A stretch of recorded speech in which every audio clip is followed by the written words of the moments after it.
سے. جن کو نہیں ماننا ہے وہ ظالمین تو آج بھی نہیں مانیں گے.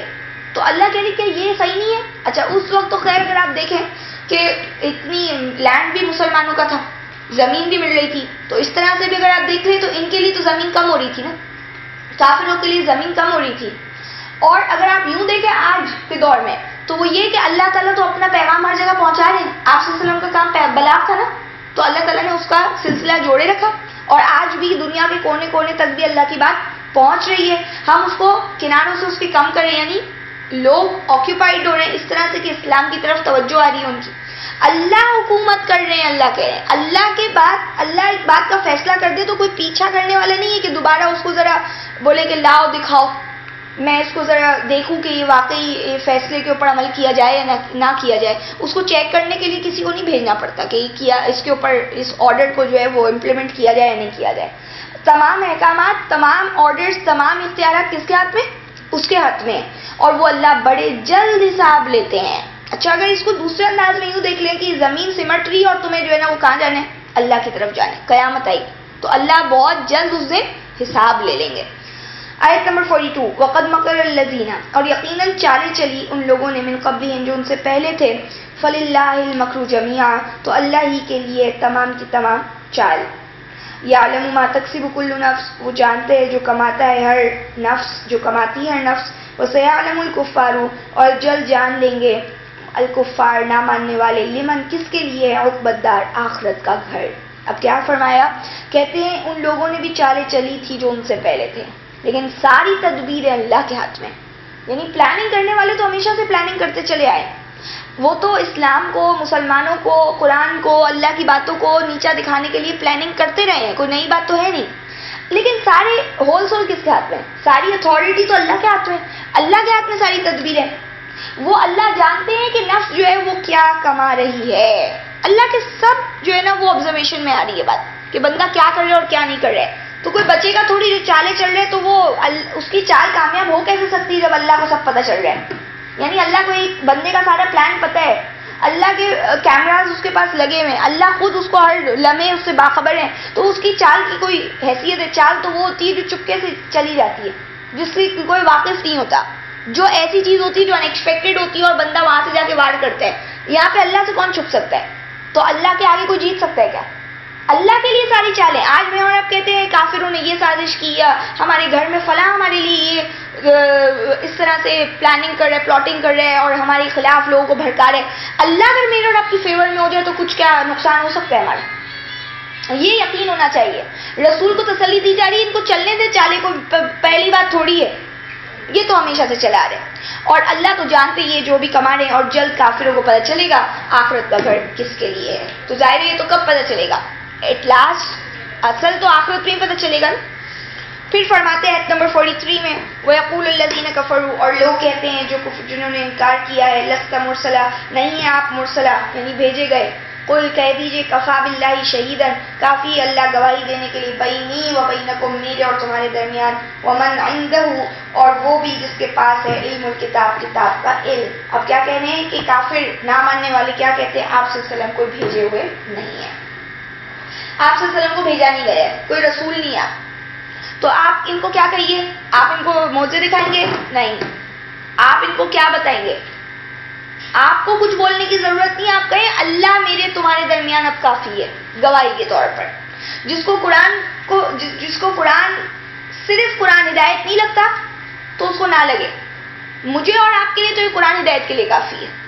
اللہ میرے اور آپ کے درمیان گواہ ہے کہ ہمیں تو یہ کتاب ہی جو ہے وہ سفیشینٹ ہے, کافی ہے, الحمدللہ. اسی طریقے سے کوئی اگر قرآن کی بات دکھانے کے بعد, دلیل دکھانے کے بعد نہیں مانتا تو کوئی بات نہیں, اللہ میرے تمہارے درمیان کافی ہے گواہی کے طور پر.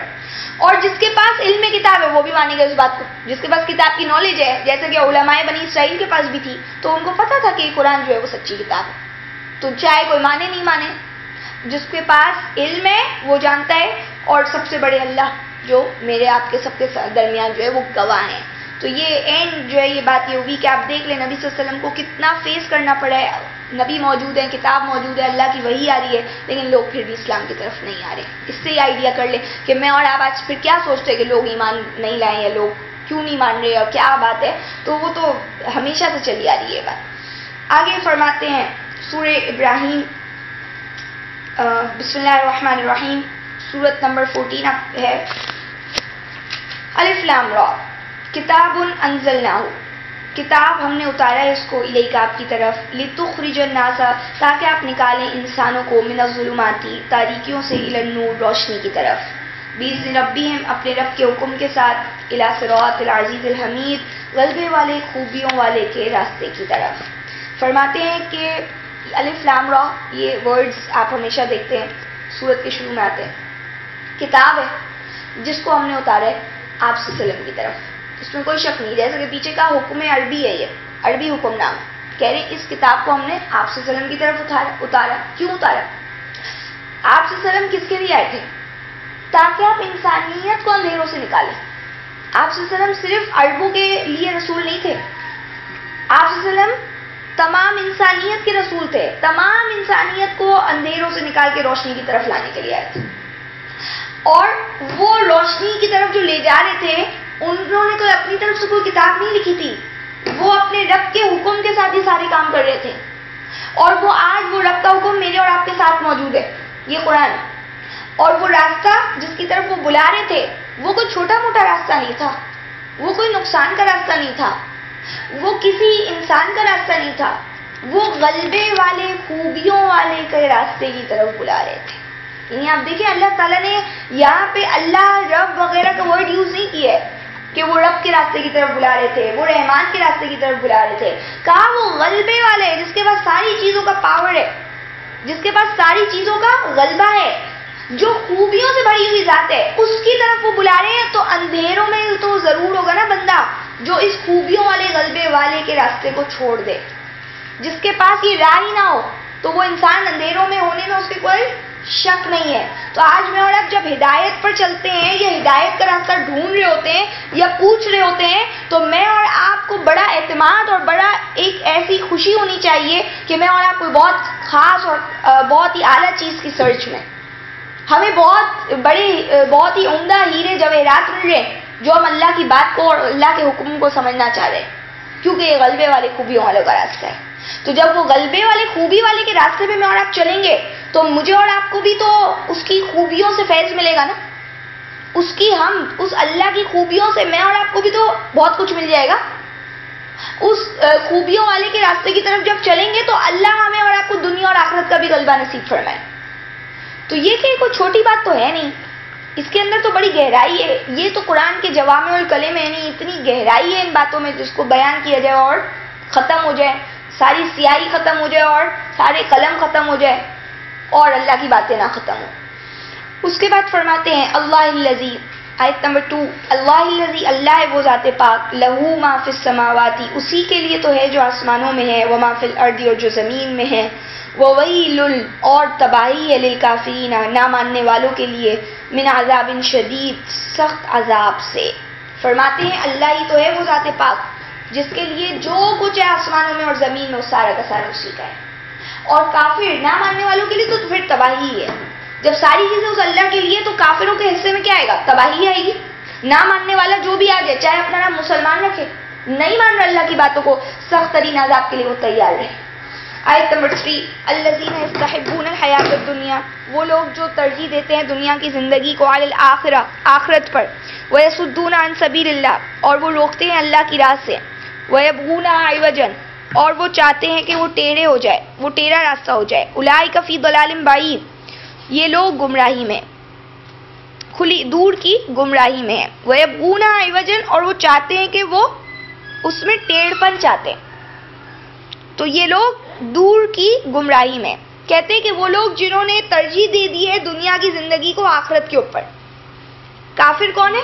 یہاں پہ دیکھیں کفر کرنے والوں کے بارے میں کیا بتایا جا رہا ہے، وہ لوگ جنہوں نے دنیا کی زندگی کو محبوب بنا لی ہے، جن کی پرائیورٹی میں صرف دنیا ہے، بس دنیا میں یہ مل جائے، دنیا میں وہ مل جائے، یہ مسئلہ حل ہو جائے، وہ مسئلہ حل ہو جائے، فلاں چیز مل جائے، آج یہ ملا ہوا ہے کل وہ مل جائے. جن کی ساری ترجیحات، ساری سوچ، سارا جو گول مشن، ساری ٹارگیٹس جو ہے نا وہ صرف دنیا کے. تو جن کو دنیا کی زندگی سے اس قدر محبت ہو گئی ہے کہ وہ آخرت پیچھے چلی گئی ہے، وہ اللہ کے راستے سے روک رہے ہیں، وہ رکے ہوئے ہیں، وہ چاہتے ہیں کہ دین کے اندر کوئی نہ کوئی نقص نکالے جائے. جو دین کے اوپر چلتے ہیں ان کی ٹانگ کھینچی جائے، ان کو بھی روکا جائے اور اپنے آپ کو صحیح بیان کیا جائے کہ ہم بہت ہی صحیح چل رہے ہیں. تو اللہ کہہ رہے ہیں اصل میں انہوں نے کیا کیا ہے، دنیا کی زندگی کو خرید لیا آخرت کے بدلے. ان کی ترجیحات صرف دنیا ہے اور یہ کافر ہے. یہ کافروں کی آپ دیکھ لیں کہ یہ کیا ڈیفینیشن یہاں پہ بیان کی جا رہی ہے. اللہ فرما رہے ہیں کہ یہ لوگ دور نکل گئے گمراہی میں. ایسے لوگوں کے دوبارہ ہدایت کی طرف آنے کے چانسز بہت کم ہو جاتے ہیں. بہت خطرناک بات ہے. تو جتنی دنیا کی محبت اپنے اندر بسائیں گے، جتنا زیادہ اس دنیا کو اپنے سر پہ سوار کریں گے، میرے اور آپ کے لیے اتنا ہی زیادہ ہدایت مشکل ہو جائے گی. جتنا اس دنیا کو ایک حد تک رکھیں گے، اللہ کے حکم کے تحت رکھیں گے، تو ہی میں اور آپ کنٹرول میں رہ کر اور ہدایت کی زندگی گزار سکتے ہیں. لوگ ہمارے یہاں جیسے ہی ہم یہ بات کہتے ہیں تو لوگ فوراً کہتے ہیں تو دنیا کو تو اللہ نے چھوڑنے کا نہیں کہا ہے. بات یہ نہیں ہے، دنیا چھوڑنے کی تو کوئی بات ہے ہی نہیں. اللہ تعالیٰ کہاں کہہ رہے ہیں؟ اللہ تو کہہ رہے ہیں وہ جو ان کی ترجیحات میں صرف دنیا رہ گئی. ان کو یہ 50 سال 80 سال کی زندگی، اس کے لیے تو بڑی سوچ ہے ان کے پاس، لیکن ان کو وہ جو نہ ختم ہونے والی زندگی اس کے بارے میں کوئی پلاننگ نہیں ہے. تو اس کو اللہ کہہ رہے ہیں کہ تم نے اتنا کیوں پیچھے چھوڑا ہوا ہے آخرت. سمجھ رہے ہیں؟ اس کے بعد فرماتے ہیں آیت نمبر 4 دیکھیں، وما ارسلنا من رسول، اور نہیں ہم نے بھیجا کوئی رسول الا بلسان قومہ، مگر وہ اس کی قوم کی زبان میں کہتے تھے، لیبین لہم، تاکہ کھول کر سمجھائیں انہیں. فیضل اللہ، تو اللہ گمراہ کرتے ہیں من یشاء، جسے چاہتے ہیں، ویہدی، اور ہدایت دیتے ہیں من یشاء، جسے چاہیں، وہو العزیز الحکیم، اور وہ اللہ غلبے والے حکمت والے ہیں. اب کیا کہتے ہیں؟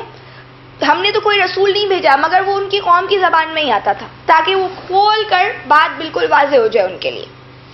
اور اللہ گمراہ کرتے ہیں جسے چاہتے ہیں اور اللہ ہدایت دیتے جسے چاہتے ہیں. یعنی رسول جب آتے تھے تو وہ اپنی بات کو بڑے اچھے طریقے سے بیان کرتے تھے، کیونکہ وہ انہی کی قوم میں سے ہوتے تھے، وہ انہی کی زبان بولتے تھے، تو ان کو کوئی مسئلہ نہیں تھا لوگوں کو سمجھنے میں کہ رسول کیا بتانا چاہ رہے ہیں.